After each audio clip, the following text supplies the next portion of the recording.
What's up, guys? Iceman here. So in this video I'm going to show off some shit from Diablo 4. Some of the items that have been presented to us thus far. Of course, they're not complete yet. This is all just the alpha stage or whatever. But it does show us the direction that they're going in. Holy fucking shit. Look at that. That's pretty nice. 10 FCR, some life leech, and other shit. This is Path of Diablo, a modded version of Diablo 2. So I'm going to compare some of the items in this game to what it is that Blizzard has announced. Thank you to my patrons for supporting me. Didn't really mean to click that button, but there they are.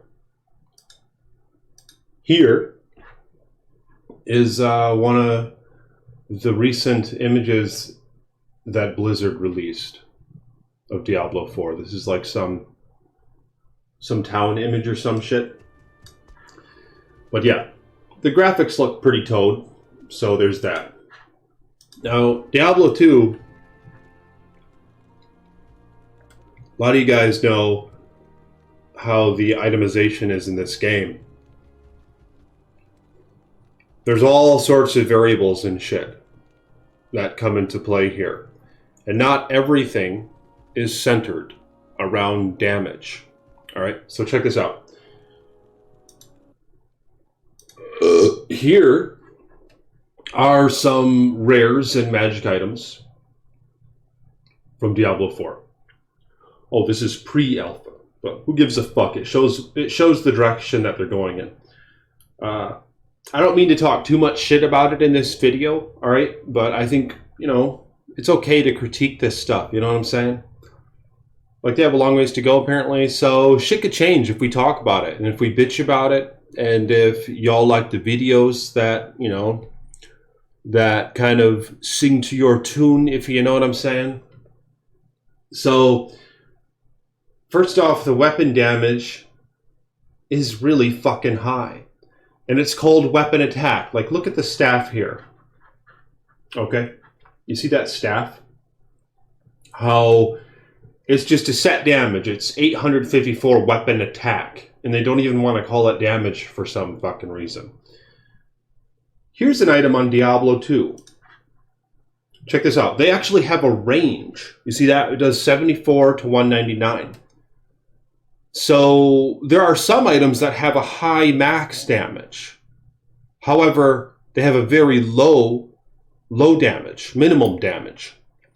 So part of the part of the agency that we have here as players is we have to decide. We have to make these decisions.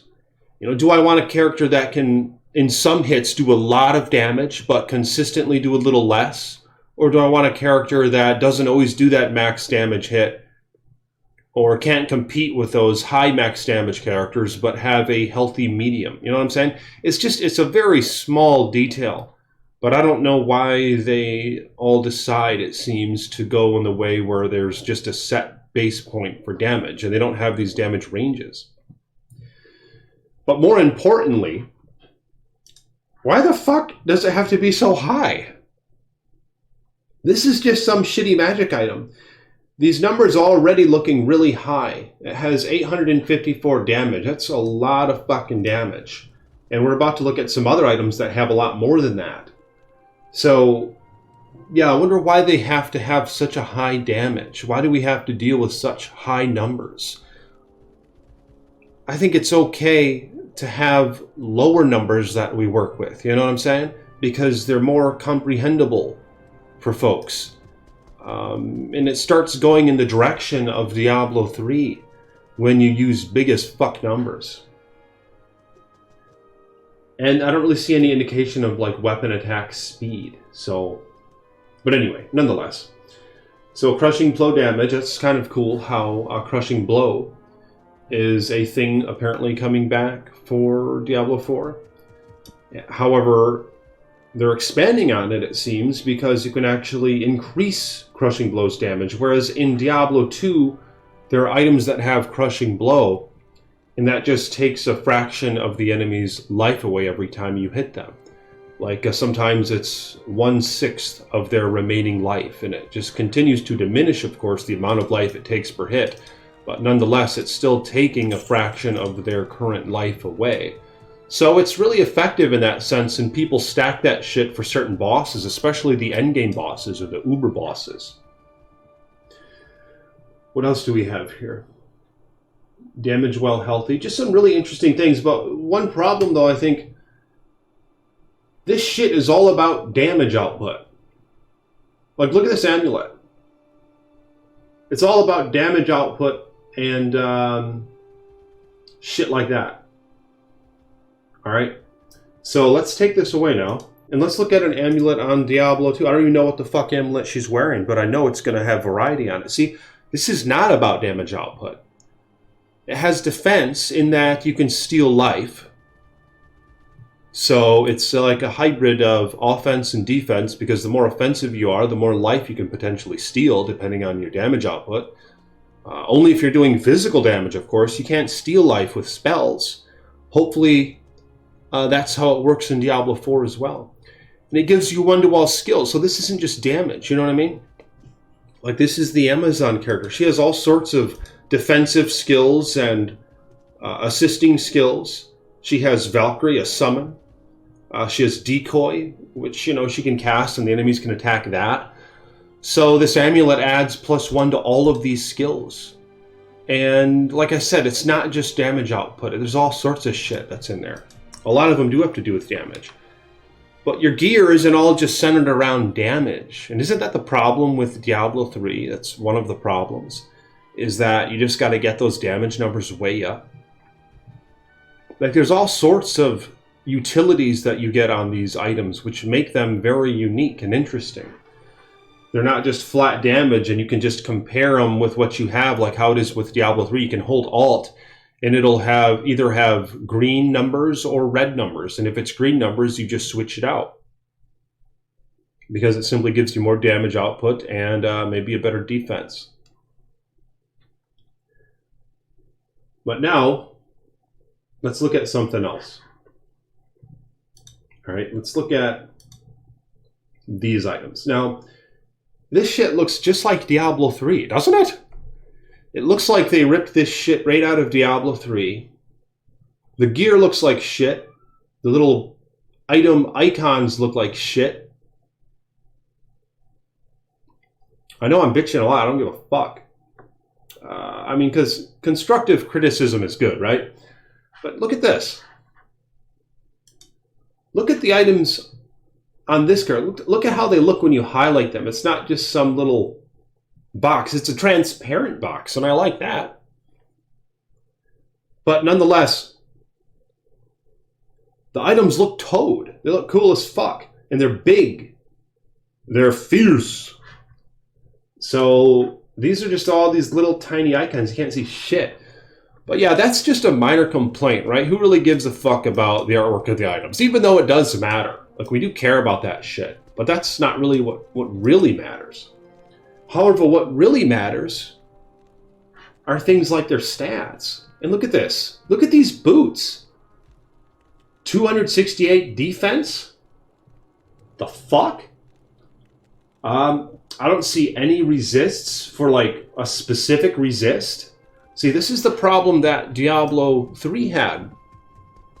It didn't fucking matter if you pumped up a singular resist, because all your defense just was an all-encompassing factor to a larger equation, and you just had to pump up all sorts of defensive shit to get your character's toughness really high. Whereas you can't do that in Diablo 2. You know what I'm saying? In Diablo 2, if you have a really bad lightning resistance, you're fucked. And this is hardcore, so I topped that shit off. In fact, I even looked for certain items that increase your maximum lightning resistance, and hopefully there is a cap to your resistances. That's another thing that Diablo 3 did wrong. There weren't any caps to your resistances. You could have like 2,000 lightning resistance. It didn't even fucking matter. But you'd always take damage from it, just less and less. I think it's important to cap that shit out.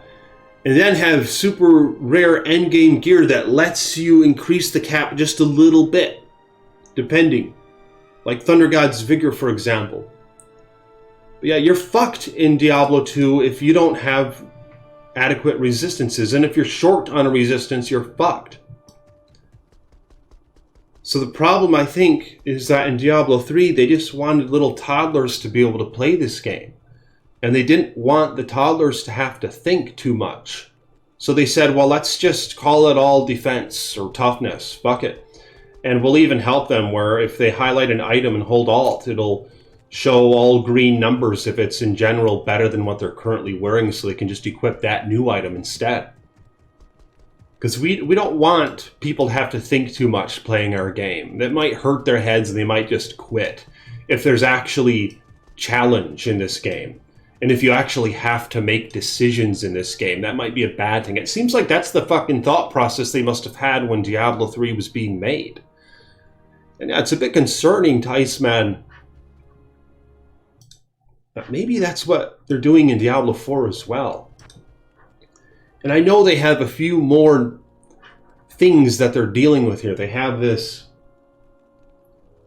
new damage shit, like angelic damage and shit like that. Ancestral power, you know? Which, that might be okay. But people say that's replacing the sets. Like they're straying away from the sets because they're scared to do that now because they got so much criticism because all the endgame builds in Diablo 3 were just centered around set, which is another way that they simplified shit. They just made you wear the set if you wanted to get really far in the rifts. They're like, well, hey, here, let's make it really simple for the little dumb fucking babies who play this game. Let's just have them match all the green items, and then they'll be doing the biggest numbers that they can do in the game. So it's super simple for them. And then they don't have to worry about mixing and matching gear and actually comparing things. We'll just have them just line all the colors up, just all the green colors, and as long as they all have the same title, then they're going to be able to excel in this game. But obviously that's a problem if you want a game that has anything to do with depth and complexity and itemization, because it already has made the choices for you. You know, Blizzard mandated these fucking builds, and there was no other way to play if you wanted to be good. And if you wanted to get far. So you just had to match the colors, basically. Yeah, folks are saying, man, that might be what they're up to with this whole ancestral bullshit, but I don't know. Or demonic bullshit, but I mean, maybe not. Right? I'm kind of optimistic about it, all right? I'm not going to lie to you guys. Because it does add... It could potentially add more depth, you know? If you want to find, like, a Griffin's Eye diadem with ancestral damage on it. You know, it's just one more tier of a role that you are hoping to grasp. You know, if it works in that way, I think it'll be okay. Kind of like Path of Diablo, where when you corrupt an item, you're hoping for the 3 sockets in the Griffins, you know, and sometimes you get 1 socket, sometimes you'll get whatever else Helms can get, plus 10 to strength or whatever, and then you're like, fuck, that's a shitty Griffin now. And there's like 50 other roles they can get, or hopefully that's how it's going to be in Diablo 4, if they have anything to do with slamming items or corrupting items, and you can only do it once. So I could see it being a good thing if that's how it works. If you could get a Griffin's Eye with demonic power, and that's the sort of damage that you're looking for. You know what I mean? So yeah, I don't see that as entirely a bad thing. But some folks are a bit concerned that they're going in the way of set items with that shit. And there might be an argument to be made with that. I'm not sure. Oh, here's a blood crescent. Let's identify this item and compare it to some of the shit that... Diablo 4 has to offer. See, again, it's something that has a damage range to it. Oh, fuck, you're not even seeing this. Yeah, I just found a blood crescent sword on the ground here. So it has a damage range, 3 to 10, and it gives attack speed as a roll, gives life leech, it gives a skill, plus 5 to a skill, and some items actually do random skills, has an open wounds trait, and it gives basic life, and it gives all resist, and a nice little minor perk of lightning, or of light radius. Now, let's take a look at a weapon in this game. Okay, here it is. This Rune Worker's Conduit. Again, massive numbers when it comes to the weapon attack. So I don't know why they're dealing with such big fucking numbers. That doesn't make people want to play the game, does it? Is that the logic? It's like, well, if the babies see a Path of Exile game, the items are doing 1,000 damage, and they see a Diablo 4, and their items are only doing 200 damage, they're going to want to play Path of Exile because the numbers are big. Because it looks like it does more damage. But of course, it's all meaningless. It all has to do, it's all relative to the base of the game and the fundamentals of the game and the enemy life and all that other bullshit. So these numbers don't really matter. What matters is that we have to be able to comprehend them. You know what I'm saying? So why the fuck do they have to be so goddamn big? It gets problematic, man, when you have these big fucking numbers. Like Diablo 2, for example, you can get items. Here, let me show you this one. I mean, here's Titan's Revenge. Pretty close to an endgame javelin. You can up it to a matriarchal javelin. And what does it do? The throw damage, it's like 200 some max throw damage. 200 some max throw damage. And that's like an endgame unique, alright? 200 fucking damage. And yeah, there are some items, some super rare items, even a Breath of the Dying and an Ethereal Warpike. You can get like 1,200 damage plus. A little over 1,200. Maybe a little bit more than that. I don't know. But it's somewhere in there, all right? It's like 1,200 fucking damage. And we can comprehend that. And that's like the top tier, man. All right, I'll be right back. I gotta go take care of some business. What's up, guys? Iceman here. So, I'm almost done with this fucking video, okay? Just give me a minute. Like, I don't want to bitch too much about this game, and I know there's ways to go on it, right?